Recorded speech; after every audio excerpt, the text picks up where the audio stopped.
matters unless you got a good vet. Because if you got the right vet... How the fuck did she get up there? Go on and get to the video. It's fine, that's why I left it on the job thing, that way your dad could look. Tattoos have always been a little controversial. But what if I told you tramp stamps used to be a source of magic? Tattoos created a whole class of criminals in Japan. And did you know back in America's early days, the best way to prove your patriotism was to get a big fat tattoo of George Washington? So what do tattoos say about us? And why are we so obsessed with them? I found this on the history of tattoos. I found the video. I did, that's why I asked if you watched it. Hi friends, I hope you're having a wonderful day today. My name is Bailey Sarian and I'd like to welcome you to my podcast, Dark History. Now if you're new here, this is a chance to tell the story like it is and to share the history of stuff that we would never think about. So all you have to do is sit back, relax, and just let me ramble and tell you all about that hot, juicy history goss. I remember the first time I ever saw a tattoo. I do, I remember this. My kindergarten teacher, actually not the teacher, but the teacher's assistant, the teacher's first mate. Laura. Hey, Laura. Well, Miss Laura always came to class with an iced coffee in hand. She also had box-dyed hair that was always changing.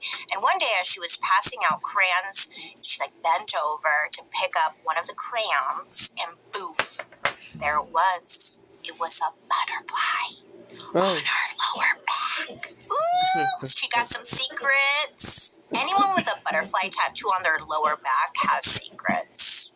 You got them.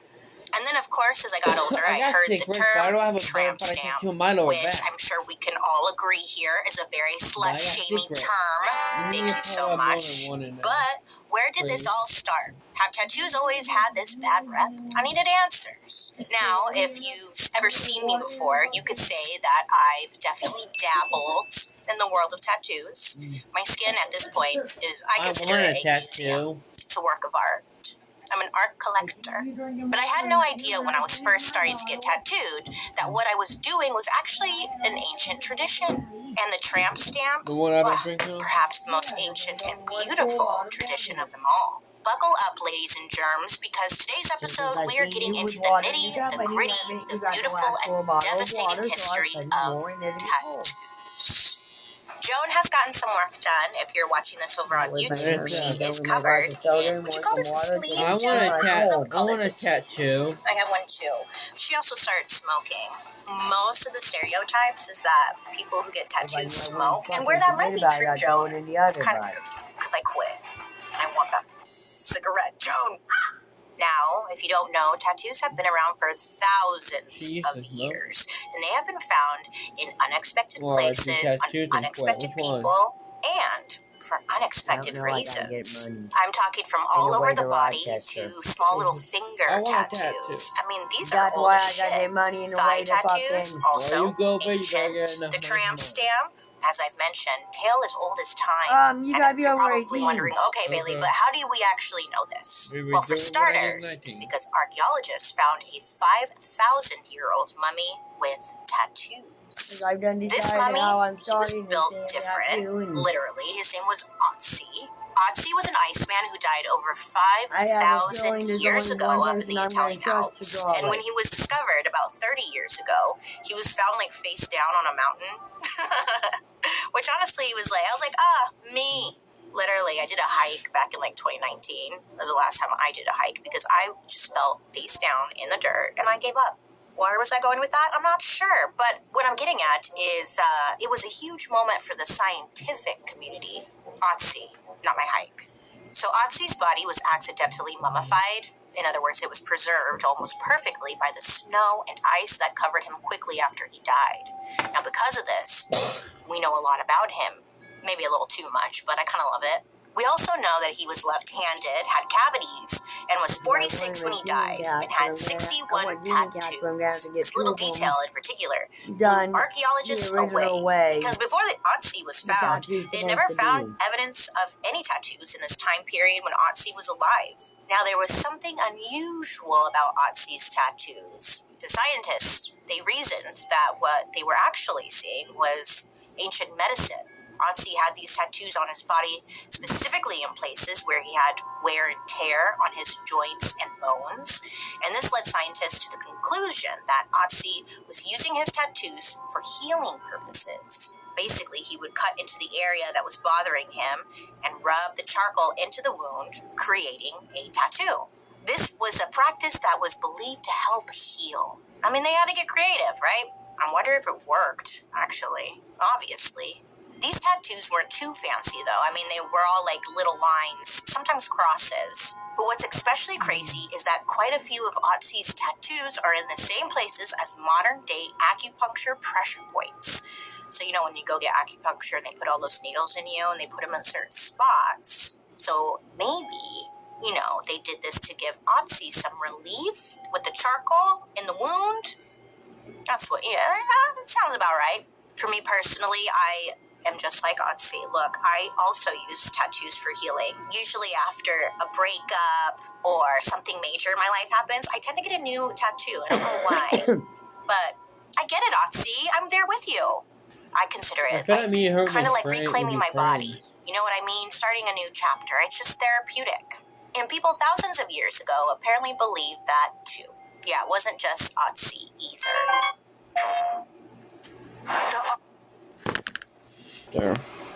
To bring you this episode, Rick.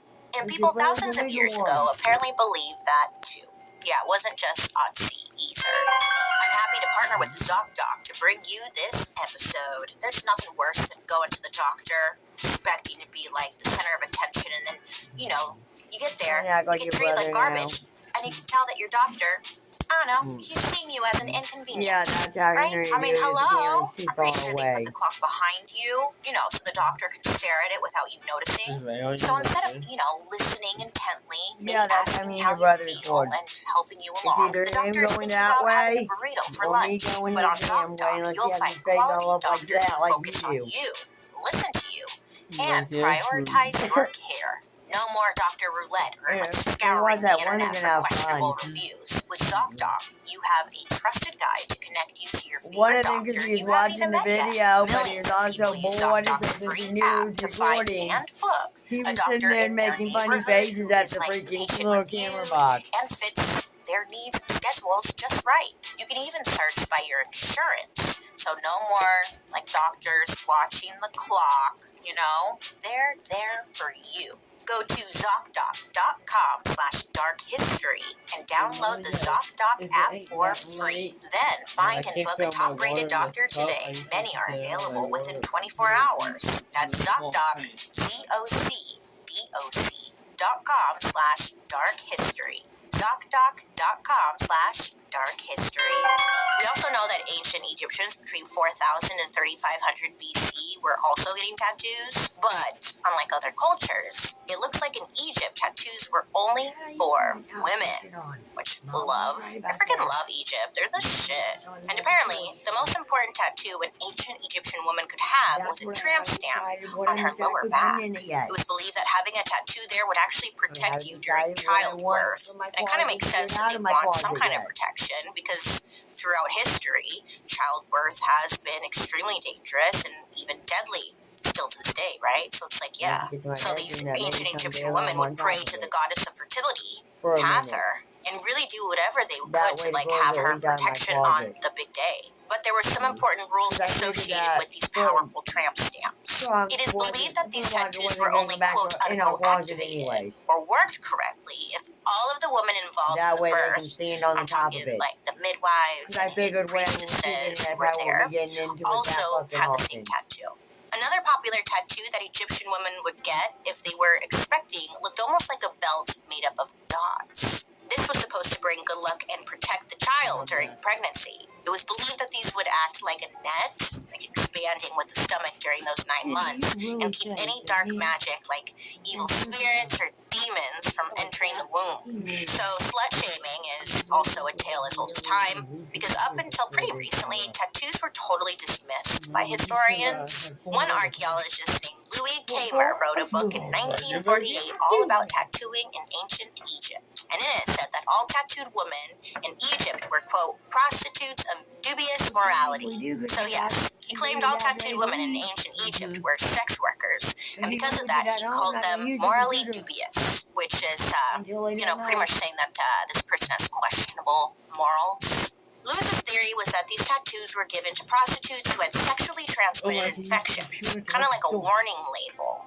Like, hey, this person has crabs. Just FYI. So this was an interesting theory, but everyone rolled with it because it seemed like the most logical explanation until infrared imaging came along.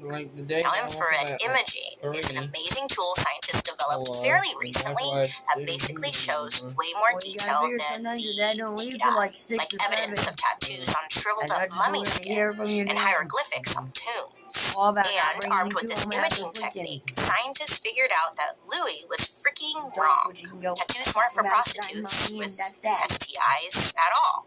In fact, tons of high-ranking women in ancient times had tattoos, especially in ancient Egypt. Many of the tattooed female mummies that early archaeologists found were buried at Deir el-Bahari, which was an area specifically for royal and elite burials. Amunet, a mummified high priestess who was discovered in 1891, was given a very prestigious burial and had tattoos, which blows old Louis' theory out of the water. The funny thing is, when they first discovered Amunet's body, those dusty old archaeologists wrote her off as, quote, probably a royal concubine because of her tattoos. They honestly probably gave her that name because they couldn't believe that, a woman could have so much power and whatnot. Damn it. Historians have also found there is an important connection between sexuality and the tattoos they found on Egyptian women. Many of their tombs have included ceramic figurines with matching tattoos and belts made of cowrie shells, which are a huge symbol of femininity in ancient Egypt. Scholars think it's likely that these figurines were included in the tombs in order for the mummified woman to continue her sex life in the afterlife. And yeah, just because you're dead doesn't mean you can't old men and suck their Are we getting rid of their mouths keeping and, polo shirts? And I don't know. And just like today, Egyptian women had their own tattoo trends. It was common for musicians and dancers to get tattoos of the goddess Bes on their thighs and chest, since she was a protector of women, homes, and children. As far as tattoo methods go, the Egyptians did something pretty similar to the modern-day stick and poke. They used a wooden handle with 7 sharp needles on the end. They would punch these needles into the skin to create the pattern and rub the ink over the skin at the end so it could absorb into those holes in whatever shape you chose. To help heal the tattoo, the ancient Egyptian women would rub human breast milk over their new tattoo, which actually kind of makes a lot of sense. Have you ever put milk over a sunburn? It helps your sunburn heal a lot faster, and when you put it over a tattoo, I'm gonna try this. Anybody have some breast milk I can borrow? Or just have, actually. Let me know. From start to finish, it seems like the whole tattoo process in ancient Egypt pretty much revolved around childbirth, which is pretty dang cool because it takes on all different meaning in other parts of the world. I mean, especially in ancient Japan. Now, to say I'm very excited to talk about this because one time I went to Japan, this was years ago, and I fell in love. Japan is so cool. Culture in Tokyo, because I'm from Tokyo. So, I mean, it's next level. Energy, the people, the food, it's so clean there. Wow. I loved it. It was amazing. I want to go back. I was only there for 3 days. Not enough time. Would not recommend. And there's something else they've been doing right for thousands of years. Tattoos. And their contribution to the history of tattooing is very controversial. Anyway, people, we have to it all starts during a time called the Jomon period, from around 10,000 BC to 300 BC. Archaeologists found similar clay figurines dating back to this period in Japan, and they were pretty similar to the ones I just mentioned in Egypt. They had intricate decorations on them, which turned out to be tattoos. The Japanese have a beautiful word for tattoos. They called them iritsumi, and these Japanese iritsumi have been associated with so many different meanings over the years. Some men would get tattoos for protection, especially against like large fish, the big players in charge. As time goes by, Japanese tattoos become more about a sign of your rank in society, like what tribe you're from and how important you are. But then in 1600 AD, in Japan's Edo period, something happens that changes the course of tattoo history.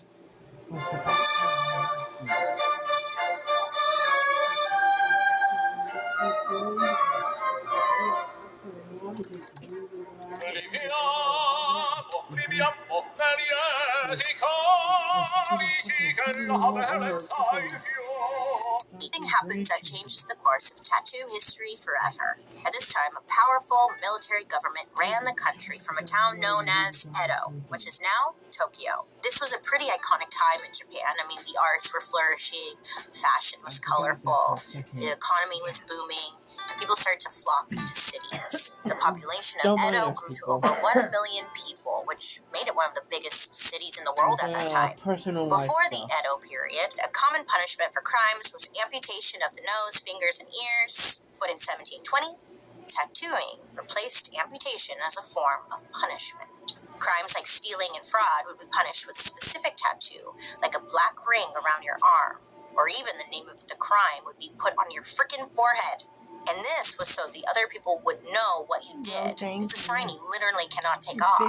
Branded for life. That fucking sucks. Sometimes there was a 3-strike policy. Each crime was punished by a single mark. And by the third mark, you were out. Yeah, it was like the death penalty. Yeah. Good luck. This was an easy way of identifying repeat offenders before fingerprinting and all the technology we have now. But instead, it actually created a worse problem. People who were committing crimes had this permanent tattoo on them, kind of like a scarlet letter stamped on their freaking face, right? And even if they saw the light and they regretted what they did, it didn't matter. The tattoo meant that people treated you differently for as long as you lived. Imagine you have a tattoo on your forehead that said, like, I stole a pair of earrings from Claire's in 2005. You know, like, bangs can only cover so much. Shit. Plus, that's gotta hurt. Get away. How would it look as it wrinkles? So over time, these people feel like outcasts, obviously, and are pushed out from society. They decide if they're always going to be seen as criminals, they might as well be a criminal. I mean, what other choice do you really have?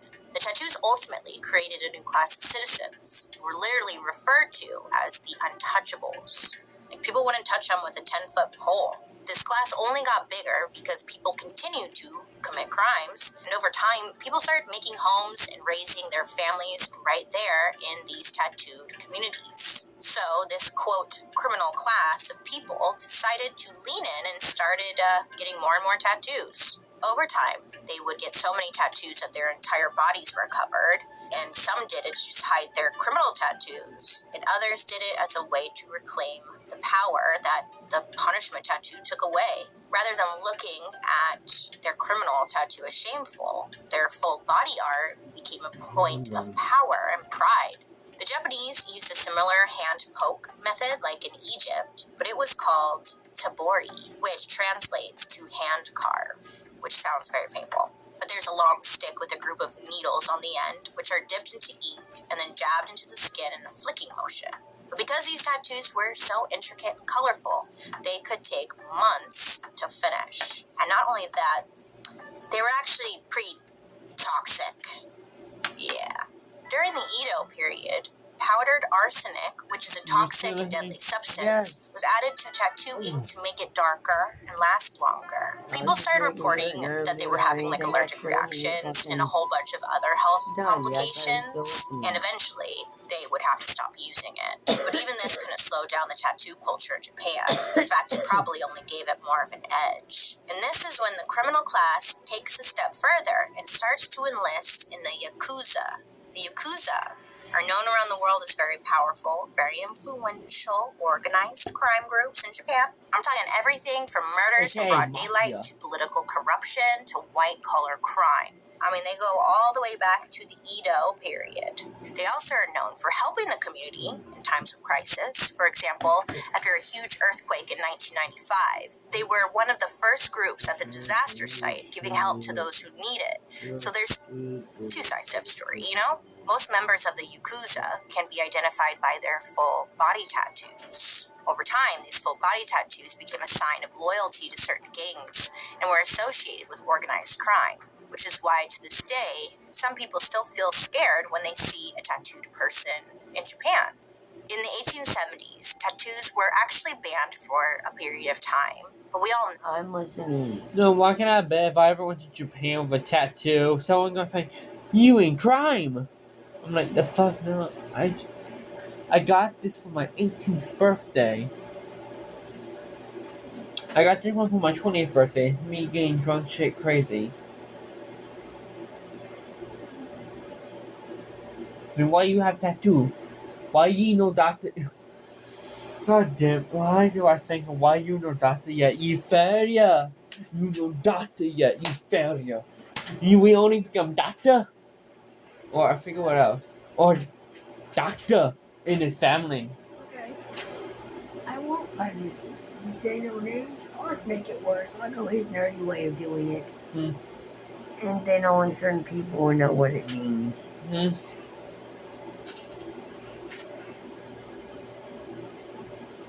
Since they say not to put your dad's name on my leg, which is your granny and Aunt Tina, I'll just find a way to add Joker and Harley into the mythical pagan underworld. Oh, it's simple, darling. Joker's Hades. Harley's Goddess of Death. No, we're gonna have actual Joker and Harley, and they're just gonna be standing there in the underworld. And let's move on. A question mark.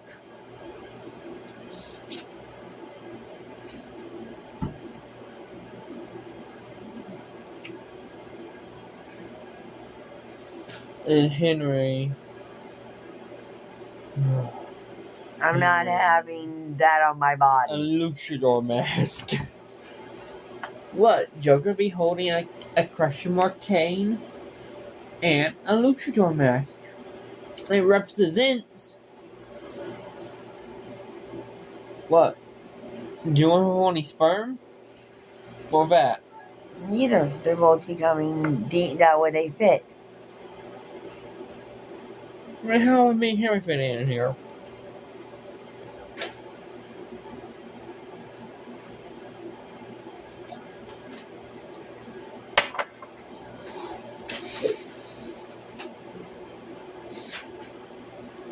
I already told you what I was doing. I was doing it the other way. What? You guys are going the pagan way. What? Thor, Loki. Yep. Which one's Thor? You? Oh yeah, Henry's a mischievous guy. Okay. Duh. Who am I? Who am I? Back to the video. Who am I? Who am I? Answer the question. Where's Rachel? Back to the video. Answer the question. I don't know. Let's get this over because you need to get them. It's almost 5 o'clock in the morning. You can't No. think of arm as cape. Think of fingers as bat ears. We're not Batman. Now get back to the video. I knew that's where it was leading. Why I think I was trying to avoid it. But I am the Like when you ban something, it just makes it more fun and you want to do it. So tattoos, as they always do, made a comeback. But they still had a bad rep over there. When I visited Japan, I went to the spa.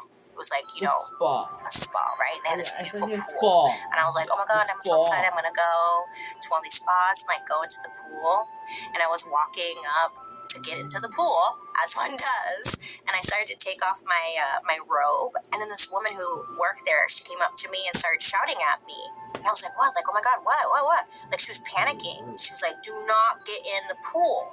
I was like, oh my God, is there like a body in there or something? Like, what? But she had explained that if my tattooed ass had gone into the water, I would poison the water. Yeah, so she's like, you can't go in. You cannot get in the water. You're going to contaminate the water. We're going to have to drain the pool. Do not go in. I didn't argue with her. I mean, look, I'm not in the States. I'm not going to act like, no. I was just like, oh my God, I'm so sorry. I covered myself and left. I was so embarrassed. You know, I'm not going to be a piece of shit. But I found that very interesting. And naturally, when I was in Japan, I was like, what the fuck was that about? And then when I looked it up, that's when I found out that tattoos are a lot of times just straight up banned in lots of locations like bathhouses, which is, I think that's where I was at, like a communal spa situation. So that was my experience, and I thought I would share it. You're welcome. Even though tattoos are pretty controversial, they do have a big-ass festival once a year where men with full-body tattoos march in the streets wearing nothing but, like, they kind of look like a white thong. It's kind of hot. So here's something interesting I learned. You know the word stigma? Like having a bad rap for something you did or maybe you were accused of doing? Well, the Latin origin of that word means a brand or scar or a tattoo. A stigma equaled a bad mark, and these stigmas would a lot of the time be tied to enslaved people or criminals, like the untouchable class. I mean, we do see this throughout history time and time again. In the Nazi concentration camps, tattoos of a serial number were given to prisoners to keep track of them, like you would with property and not people. And remember the gulags back in our Stalin episode? Well, the gulags were big on criminal tattoos. I actually have a couple of books about it, currently reading, and it's shocking. The Siberian officials that ran these gulags believed that rape was one of the worst crimes a man could commit, and as a punishment, they would decorate these sexual offenders with some insanely graphic tattoos. One of them from my book shows two hands opening up a vagina with an eye. Below it, in Russian, there's a sentence that essentially says, I'm a rapist, so you can rape me. You know, eye for an eye, I guess. These tattoos made their lives a living hell, if living in Siberia in a gulag wasn't already enough. So tattoos were a form of punishment in tons of cultures, and not just in Japan. But of course, not in America. At least not like in the early days. I'm looking at you. Coach's biggest night, BET Awards 2023. In tons of cultures, and not just in Japan. But of course, not in America. At least not like in the early days. I'm looking at you, Keith Raniere. A big thank you to HelloFresh for partnering with me on today's episode. But guess what? They want to partner with you to make cooking easy, fun, and affordable. Cooking, if you know anything about me, you know it's not my favorite thing. No, nay. I get inspired to eat healthy. Maybe I'll try like fancy recipes for a day or two, and then I'm over it. You know, figuring out like what's for dinner is my least favorite hobby. And maybe you're out there thinking, hey Bailey, me too. Well, guess what? If you're just like me and you're stuck in like some kind of recipe rut, HelloFresh helps you take a bite out of something new with 40 recipes to choose from weekly. That's a lot. And listen, if you're not like a chef and you just need something on the table now, you can look for quick and easy recipes on the HelloFresh menu, including fast and fresh options that are ready in just 15 minutes or less. So you could have something just a little more nutritious than, you know, Pop-Tarts for dinner.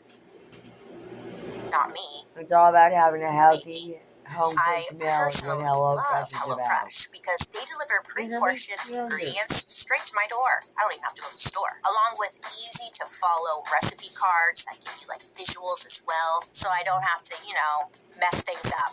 Okay? Plus, HelloFresh's seasonal ingredients are picked at peak ripeness, and they travel from the farm to your doorstep in less than 7 days. stamps. Hey, if this sounds like your cup of tea, go to hellofresh.com/darkhistory16 and use code DARKHISTORY16 for 16 free meals plus free shipping. Yeah, they're just like, here, take it. That's hellofresh.com/darkhistory16. And again, use code DARKHISTORY16 for 16 free meals plus free shipping. That's HelloFresh, America's #1 meal kit. In Indigenous America, tattoos were an important part of society, especially for a civilization known as the Mississippian culture. From the years 1200 to 1600 AD, researchers found that tattooing was a sacred practice in Mississippian culture. And we know this because they had something called effigy pots, which were these clay pots that were in the shape of a human head. The pots had beautiful painted surfaces that represented what the people of this tribe looked like back then. Like holes around the face that meant they had piercings, and also deep markings that meant they also had tattoos. To the Mississippian, these tattoos were incredibly sacred. The Mississippian would get tattoos in honor of their god Birdman, who represented the triumph of life over death. And these tattoos usually looked like feathers or talons around the eye area. And on the sides of their faces, they were believed to carry properties that could assist you in life, kind of like the Egyptian fertility tattoos. Except that they relied on them in battle. During battle, they believed that these Birdman tattoos could act as snares or like traps and catch the literal soul of an enemy that they killed. And having their soul meant your lifespan got longer. And not only would you benefit from this, your family would benefit too. Capturing souls in battle meant that it was easier for your family to continue on to the afterlife. I mean, it's kind of beautiful, right? It really takes the meaning of a tattoo to a whole new level. But then, one man comes along and honestly does his best to ruin it forever. His treatment of Indigenous Americans is really one of the worst things to happen in the history of the world. Now, he's someone we've talked about in this podcast a lot. A Dark History Douche Canoe Award winner. You guess who it is yet? What's gonna happen if you try to build a clay head around me while I'm sleeping? Welcome back, Mr. Jackson. Now, if you watched our Trail of Tears episode from season 1, you'll know that President Andrew Jackson signed into law something called the Indian Removal Act in 1830. The whole point of this was really to screw over and murder Indigenous Americans, so Jackson could take their homes and take their land. Thousands of Indigenous Americans died because they understandably fought back and didn't want to leave their homes. Sometimes there was a way for Indigenous Americans to keep their land, and that was by being forced to whitewash themselves, to be a little bit more like their Christian settlers. In the 1830s, the government labeled many Indigenous American customs and traditions as, quote, uncivilized. Remember those Spanish conquistadors who didn't approve of tooth decoration in our oral hygiene episode? It's the same thing here. By this point, the Mississippian culture had been pretty much killed off because those European explorers brought over diseases, and the Indigenous Americans had no natural immunity. It was a death sentence. Sadly, a lot of their ways of tattooing died along with them. But today, other Indigenous tattoo artists are finding ways to preserve what Indigenous groups like the Mississippians lost. The artists are reclaiming what was stolen and also connecting with their past. As Dion Casas, a Canadian tattoo artist who aims to preserve traditional and cultural Indigenous tattoo practices, puts it, my existence is a testament to the strength and resilience of my ancestors, whose tears, prayers, and blood paid the price for me to do the work that I do today. Having a tattoo makes you different. It makes you stand out. And a lot of people have a problem with that, especially in religious communities. We all know they're the first to remind you that your body is a temple. So when I do this, like to you say, decorate stop the temple. Oh my God, it's so it! boring. It has white walls. Because I can feel it, So not because it And hurts. this And I anti-tattoo vibe bruise is something easily, that it was ain't because carried it into actually society hurts. for a long time. I mean, it's kind of still a Nobody would thing see today. it anyway. So Andrew Jackson was probably responsible for whitewashing America, but this started to change during the Revolutionary War. Americans who were fighting in battle would sometimes get patriotic tattoos to celebrate their country. But of course, this time it was like, okay, tattoos are okay now, because they're not tribal tattoos. They were cool American tattoos. But like this was the main go-to way to show off your patriotism I wasn't going to Basically, be instead of everything mounting where an that American root came flag from, on your Silverado, I you would know get a what your portrait of Randy's George first thought would have Washington's been. face tattooed across your chest. Literally, though, people were doing this. Another popular Where she tattoo always was a goes when portrait I have of a the goddess mystery bruise, Columbia, even though he's who never laid a represented hand on me. liberty and America itself. Yeah. I know, I was thinking to myself, who's the goddess Columbia? I've never heard of her. But we've actually all seen her. You know that woman who's holding the torch before the movies? Same lady. But tattoos didn't make their way into mainstream society until the Civil War. That's right. Not only did the soldiers bring the masses oral hygiene, they also brought us tattoos. It's kind of funny because before they went to war, most men swore they would never get the tattoos, but many people, soldiers especially, changed their minds about tattoos for a couple of reasons. They would get the names of their fallen comrades tattooed on them to remember them, and they'd also get a tattoo of their name just in case, like if they got killed and they were unrecognizable, they would reference the tattoo. This was important because if you didn't have a way of being identified, you would end up being buried and your family would have no idea what happened to you. There's a story about a man named Harold who was injured and totally disfigured while fighting in the Battle of Hastings during the Middle Ages. When the fuck is the Middle Ages? I know. But he was just unrecognizable. When they brought him back to be identified by his partner, her name was Edith, the only way they were able to ID him was by a tattoo he got on his chest that said Edith and England. Aww, it was so sad and so sweet and so sad. So next time you're sleeping with a guy and he takes off his shirt and it says like, Stanford 1988, just remember, the soldiers back then actually did that as a way to be ID'd. And that's special because I used to think that was so douchey. But then once I found this out, I was like, oh, that makes sense. I mean, obviously they're not doing it now for like to be ID'd, but you never know. Anyways, the way they tattooed Civil War soldiers was described as excruciating. I guess they'd start by like mixing up ink and like wet gunpowder. Honestly, that's badass, right? That's America in a nutshell. And then the tattoo artist would take like 6 to 8 needles and then prick the person's skin with the ink and just jab for a few hours. I mean, that's pretty basic. If you've got a tattoo, you know, like this shit gets swollen and inflamed for a few days. Then afterwards, they'd sanitize it with anything from water to urine. I mean, if it's good for a jellyfish sting, it has to be good for a tattoo. They'd even use rum or brandy if they had it laying around. I mean, if it works, cool. If not, you can always drink it. Pretty soon, every military base had their version of tattoo artists with needles and ink just ready to go. It was seen as a way to unify the men. And these tattoos really became the blueprint for classic tattoos you even see today. I'm talking the classic, like your waving mother got flags, tired of the shields, hours of pain and anchors, torture from tattooing naked herself. ladies, maybe a musket or two. The classics. Even though Egyptian women had been tattooing themselves for hundreds of years before America existed, your mother was a woman never a cutter, with a but your tattoo mother was still had very to taboo put in paint on America. her. I mean, if American society So wasn't letting us started load out our as a pants homemade until tattoo. well into the late 1900s, you definitely weren't letting us like into the tattoo game, you know? That is, until one woman said, "Screw that," and her name. Sometimes. How much pain Avatar: Frontiers of Pandora.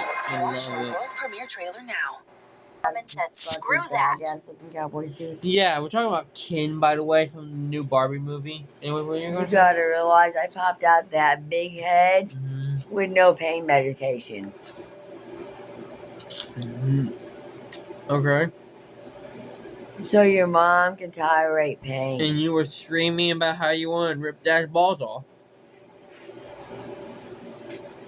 That sounds pretty painful to me if you're screaming how you want to rip Dad's balls off. Okay, and you gotta understand your dad didn't get that response until your big ass head was traveling through my little ass pelvis on going down the birth canal between my little ass pelvis to get out. I'm probably thinking. Until it was almost time to push you out, I took out like a champ. You can ask your father. Was it time? I'm like, what the fuck going on? Why the fuck was I born in this family? I got a mother screaming about how she wants to rip my dad's balls off. What the fuck? By the time we got up to the hospital and I told him I That's didn't. not the first time she wanted to rip my balls. By the time I told him that I didn't care who's in the delivery room, I just wanted this fucking baby out of me. It was already time to push your big head out almost. I was almost 10 centimeters dilated when I got there. I was like How 8. this worked out? Ain't what? 8 centimeters dilated. Pomeranian. And you gotta be 10 to first. And Husky. Pomeranian. And Husky pup. How does that work out? Like the beast. My point is, From the east. Yes, I do if the goosebump Husky jokes. is bigger than Pomeranian, smaller, they did it, whatever. Wouldn't them puppies be too big to pass through the mom? I think that all depends on who's mommy and who's daddy. Mom's Pomeranian, daddy's Husky. I just said that. Or maybe I if don't- daddy was Pomeranian that's- and mommy was Husky, yeah, then Because maybe. I Maybe don't what know I which did. way that actually works out, but you gotta think. If Bradley was actually. It He depends. was not. I was Give just a fuck saying. What the fuck they told you he's not. I was just saying if he was. If he's pit. Do that. If it's Pit Bull and Shih Tzu, how wouldn't them probably been too big to fit out the mommy too, since the Shih Tzu's a little ass dog? He was not pit like I told you all along. I just said if he was. No, he's not. I could tell that he wasn't. Only reason I actually agreed to it was because it was someone I knew. You're the only one who couldn't tell. I only agreed to him because he was free. And he was so ugly, he was cute. You got dick. The fuck no. Until he tried to bite me once and then successfully bit me the second fucking. In the picture, maybe. In real life, no. His hair was all messed the fuck up. He was ugly as fuck. Dirty to where you literally had to give him a bath a little bit after we first got him. I did that as soon as I brought him home because they didn't take care of him. That's why he was so nasty when I brought him home. Because they let him get all dirty and fucking mad. Because if you realize in the 6 months that we owned him, And then he got better, like after, like around As- the time that he successfully bit you. much as his fur still being long and I'll admit needed cut by a groomer, he also was not all dirty and matted like that though. I did keep the fucking mats out his fur. Yeah. That's it. Around the time that he successfully bit you. Like the first time. I can successfully say I kept that little thing in a lot better condition than the people that owned it before us. Yeah. Only reason he tried to buy her was because before we had 2 bigger dogs that were both male. All 3 of the dogs were male. Not fixed. As far as I know, all 3 are not fixed. No, they were all neutered, and he decided to challenge the pit bull, and because of how little he was, I tried to save Let me his little explain ass. this. First, we had a golden retriever named Quinn, who was named after the nickname of my Uncle Mike. And he was supposed to be like the leader of the pack, being he was the first dog there. But he had like back or problems and stuff. And he was a more chill metal dog, so when we got our pit, mainly pit, but also with mixed with other stuff. And after that pit and everything, Cub, after the pit got old enough, our golden retriever, Quinn, gave Cub had Cub just retired, basically gave his title to Cub. Then the little demon came in. Okay, the little one, the one I recently talked about that tried to bite my mom 1 time and bit her 2 times. Named Ralphie came in, and he was all nasty at first, but then he became at least better looking than all. But he tried to challenge, since he came from all females, was the only male in the house. He tried to challenge the pit bull. He tried to challenge the pit bull, and let's just say they got into a fight. Pretty much where he was a pup to where he felt Cub to be the dominant dog like he wanted because he wanted to be, he needed to be the submissive dog in order to gain the confidence that he had to actually act like a real dog and not a scaredy cat that walked with his tail between his legs the whole fucking rest of his life. Quinn. You gotta understand, Quinn came from a puppy mill in an abusive environment before we got it. That's why he always walked with his tail. I knew he was never gonna work out being the dominant dog. I knew I was gonna have to get another dog that was more dominant than him for him to ever gain the confidence to actually act like a dog. What do you think that his and Cub's playtime was, with sometimes bringing the cats involved? Why do you think when Cub was a pup, Quinn would wrestle him and fight with him the way he did? That's why the playtime was that way. That was Quinn's way of teaching him what Quinn felt he needed to know to become the dominant dog. Yeah, doggy playtime. And they never got too violent. Barely violent at all to each other. That's because Quinn was a scaredy cat, so Quinn was always gentle, and God was a boss, so he came back at him exactly how Quinn came at him.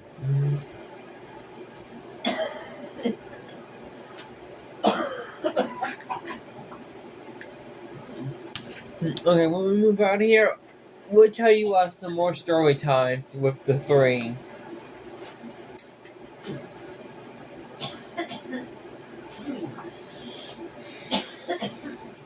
Especially about the story that I was surprised about when I woke up to go to school one morning.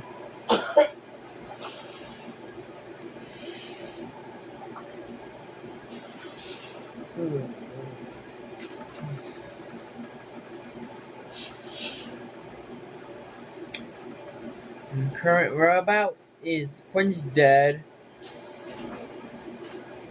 Cub is with a new owner. And Ralphie don't know. Should be with a new owner because the last place I knew he was.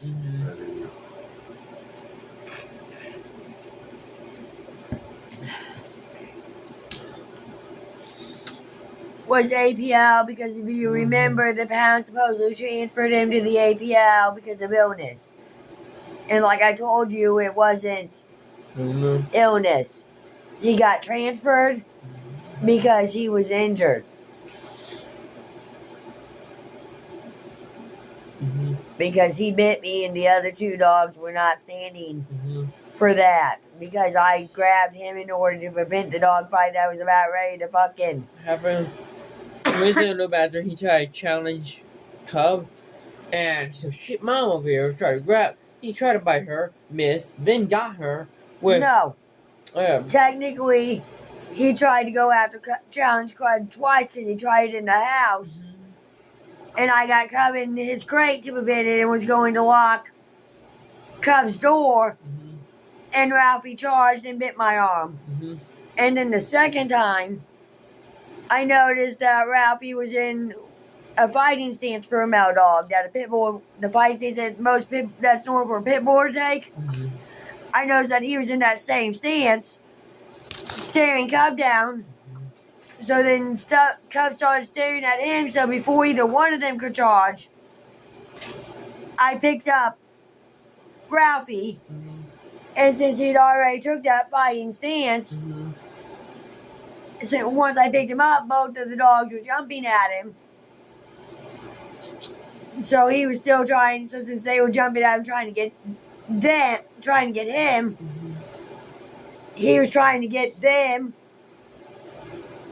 And somehow, either in the process of him trying to get them, or being pissed off because I had him too high to where he couldn't fucking get them so they couldn't get him, he bit my arm, and that's when I dropped him. Went inside to get the spray bottle. And went inside to get the spray bottle because I knew that both of our bigger dogs were going to be on him. When she came out the spray bottle, the golden trainer Quinn had the fucker by the back leg. And Cub had his whole fucking head to his neck in his mouth. He didn't have his head. Not head, but He had his neck like this, shaking him around like a little rag doll.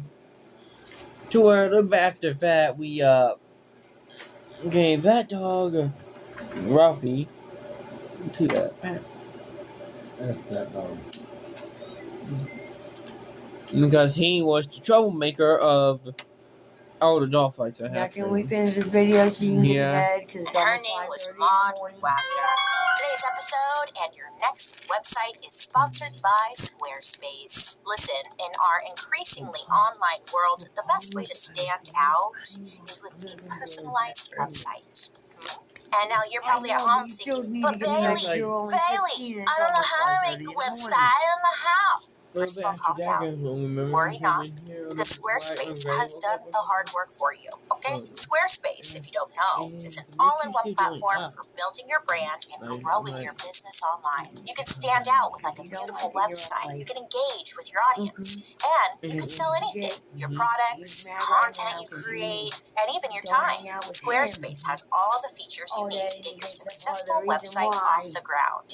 Powerful blogging tools to share stories, photos, videos, and updates. You can categorize, share, and schedule your posts to make your content, work for you. And to make those videos, Squarespace's Video Studio app helps you make and share engaging videos to tell a story. Or if you're like me, share other stories. Connect your social media accounts to make an integrated online presence, and you're set. Boom! When I needed to build a new website, Squarespace, they made it a little too easy, to get that started and off the ground. Their templates are sleek and intuitive, and you can customize with your brand colors, fonts, and logos. And their all-in-one platform means everything. From content to member areas to social media, it's all integrated seamlessly. When you're ready to get started, head to squarespace.com/darkhistory for a free trial and use offer code DARKHISTORY to save 10% off your first purchase of a website or domain. A big thank you to Squarespace for partnering with us today, and now let's get back to our story. Maud was born in 1877 in the middle of Kansas. By the time she was in her 20s, she was working in the world of traveling circuses as a contortionist and trapeze artist.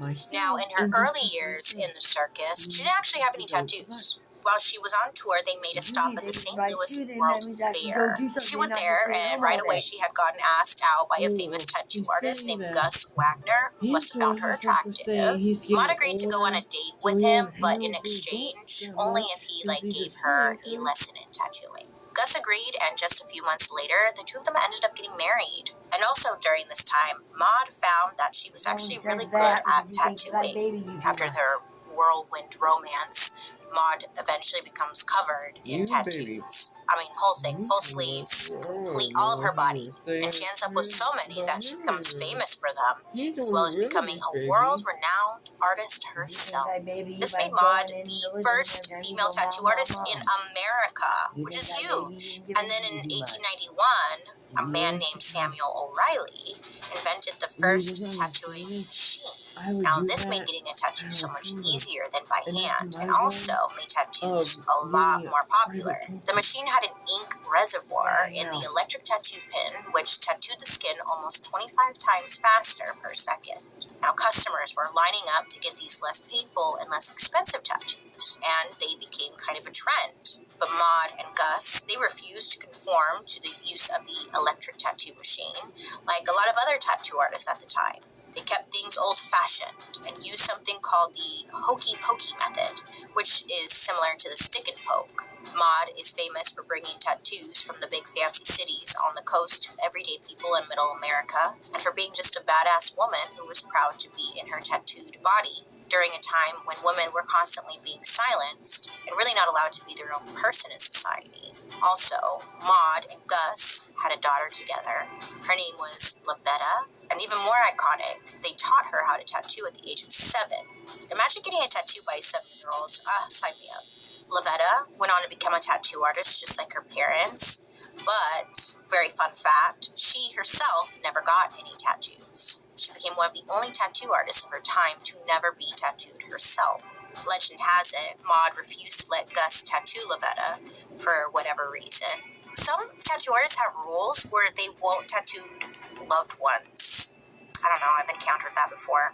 Just throwing that in there, maybe that's the case, I don't know. So Lavetta decided if her father couldn't tattoo her, then no one could, you know? Well, I'm sure her dad decided that too, because that's also another rule in the tattoo world. There's a lot of rules in the tattoo world. You don't want to tattoo your own family or like someone that you love, like a partner or something, because they see it as you putting your partner through physical pain. So they'll have like another well-respected artist do it. And a lot of the times if their parents are tattoo artists, they won't let anyone else tattoo their child. It's so weird. And it's just like the rules.